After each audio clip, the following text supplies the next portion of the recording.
নমস্কার, আমি সাধু বাবা আপনাদের সামনে। আশা করি ভালো আছেন। হ্যাঁ,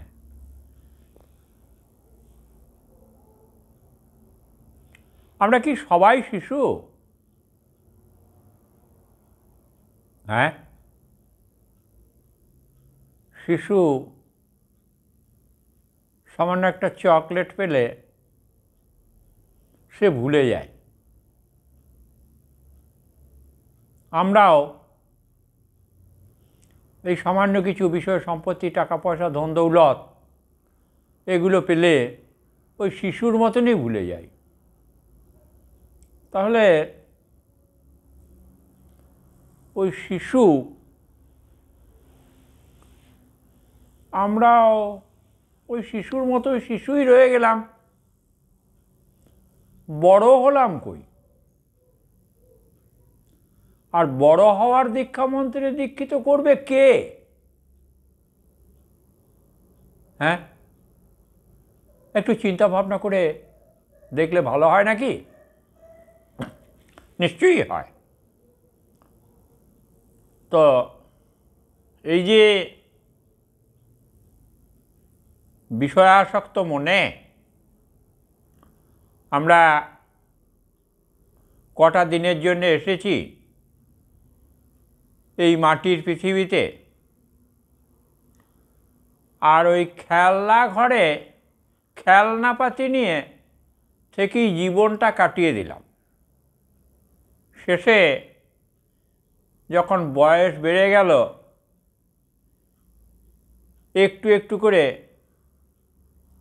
মৃত্যুর দিন কাছে চলে এলো, তখন কি আফসোস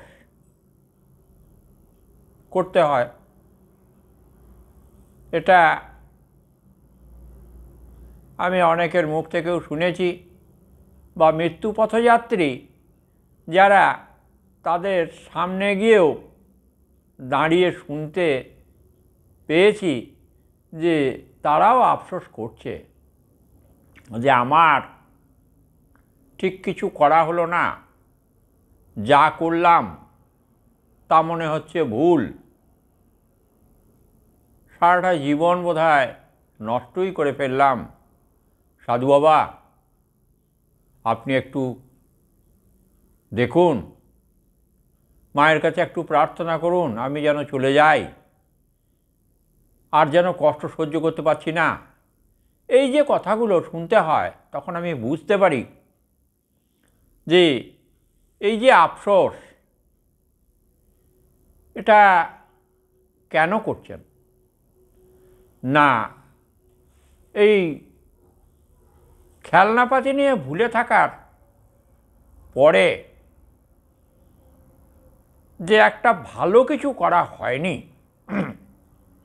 অর্থাৎ যে জায়গাটায় যাওয়ার দরকার ছিল সেই জায়গাটায় যাওয়া হয়নি, সেটা কোন জায়গা? হ্যাঁ, সেটা বুদ্ধদেব যেমন জেনেছিলেন, জরা, মৃত্যু, ব্যাধি এর হাত থেকে রক্ষা পেতে তিনি সাধনায় বসে গিয়েছিলেন, রাজ ঐশ্বর্য ছেড়ে, এবং সিদ্ধিলাভ করেছিলেন। সিদ্ধিলাভ করে এই বুদ্ধের যে বাণী তা প্রচার করেছিলেন। একথা আমরা সবাই প্রায় জানি।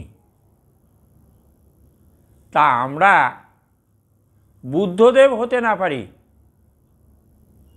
তার যে মুখনিসৃত বাণী, যে সাধু কথা, সাধুবাদ, সেগুলো যদি কারু মুখ থেকে শুনে সেটাকে হৃদয়ঙ্গম করি এবং আমরা সেটা যদি একটু কাজে লাগাই, তাহলে আমার মনে হয় যে বার্ধক্যে আর ওই আফসোসটা করতে হবে না।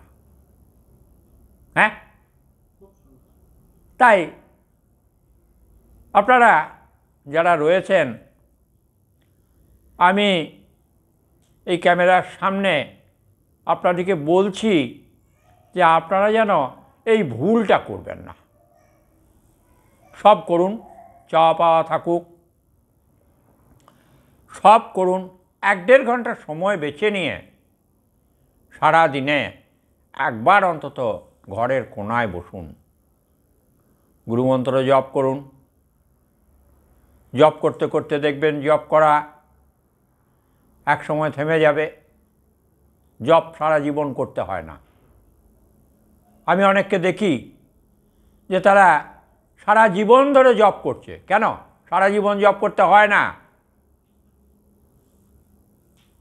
হ্যাঁ, জপের একটা সিদ্ধি আছে। সেই জায়গায় পৌঁছে যখন যাবেন তখন জপ থামিয়ে দিতে হবে। তারপরে অনেক কাজ আছে, সেগুলো করতে হবে না। যেদিন থেকে গুরু দীক্ষা নিয়েছি সেই দিন থেকে শুরু করলাম, মৃত্যুর দিন পর্যন্ত জপ করছি। হ্যাঁ, এ আবার কীরকম হলো? সারা জীবনটা আমার জপ করতে করতেই কেটে গেল। হ্যাঁ, সিদ্ধি অসিদ্ধি কিছু বুঝলাম না, তা এবার হয়? হ্যাঁ, যে কাজ করে কিছু ফল আসবে না সেই কাজ করে কি লাভ হবে? তাহলে একটু একটু করে দেখতে হবে তো, জপ করলে কি হয়, জপ করার পর কি হচ্ছে, আমার একাগ্রতা শক্তি বাড়ছে কি না, আমি কিছু বুঝছি কি না।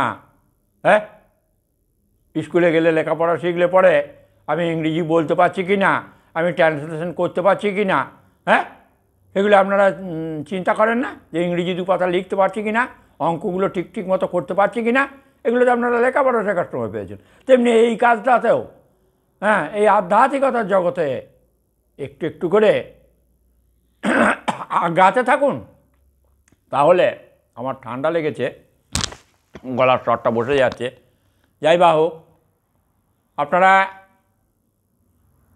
একটু চেষ্টা করুন আধ্যাত্মিকতার পথে একটু এগিয়ে আসুন।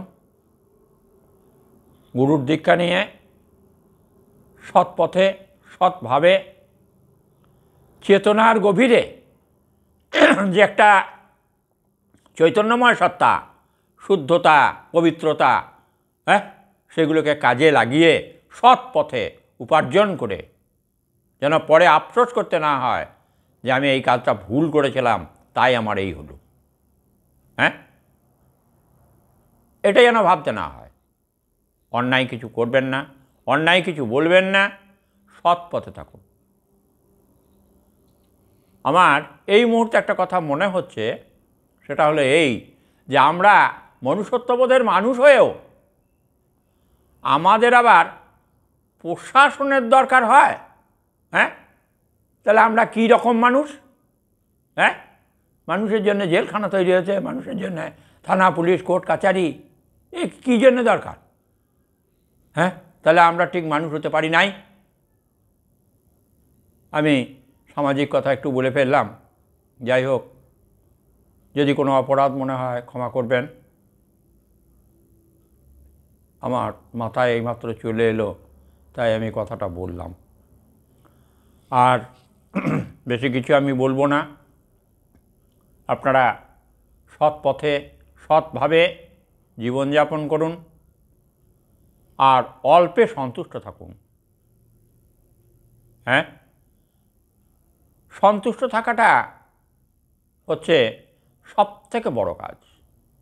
বিবেক আর বৈরাগ্য এই দুটো থাকতে হবে, না হলে সঠিক জায়গায় পৌঁছানো যাবে না।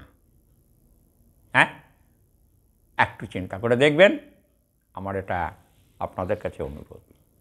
আজকে এইটুকুই থাক, পরের দিন আবার দেখা যাবে।